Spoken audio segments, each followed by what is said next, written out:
In today's video, I'm going to teach you how to use Zapier email parser to automate almost anything, 5 minutes. Here's the plan. We'll capture data from incoming emails, turn that into clean fields, and send those fields anywhere you want, like a spreadsheet or a project manager. Start by heading to the Zapier email parser and signing in with your Zapier account. This is a free, lightweight tool inside Zapier that creates special inboxes designed to read and extract data from emails. Create a new mailbox. Zapier will give you a unique randomized email address just for parsing. You can customize the address to something more readable if you prefer. Keep the name generic and don't include personal details. Think of it as a utility inbox that only exists to collect structured data. Next, forward a sample of the exact kind of email you want to parse to your new parser address. Choose a representative example, ideally the format you expect most often. Consistency matters. The parser learns from the structure it sees. Once the email appears in your parser dashboard, open it. You'll now teach the parser what to look for.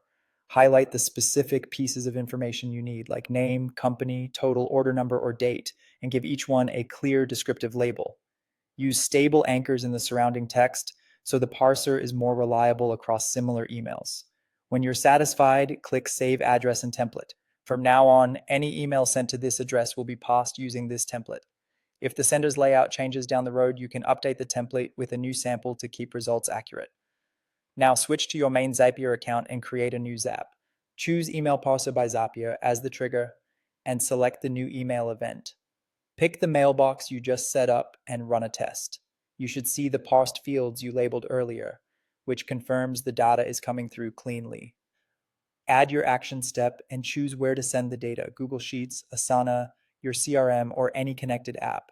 Map each parsed field to the corresponding field in your destination. Double-check data types and formats like dates and currency so everything lands correctly. Run a full test and review the result in your destination app. If it looks good, turn the Zap on. From here, every matching email will flow into your workflow automatically. Monitor the first few runs and refine labels or mappings as needed. That's it. You've turned messy emails into dependable automation.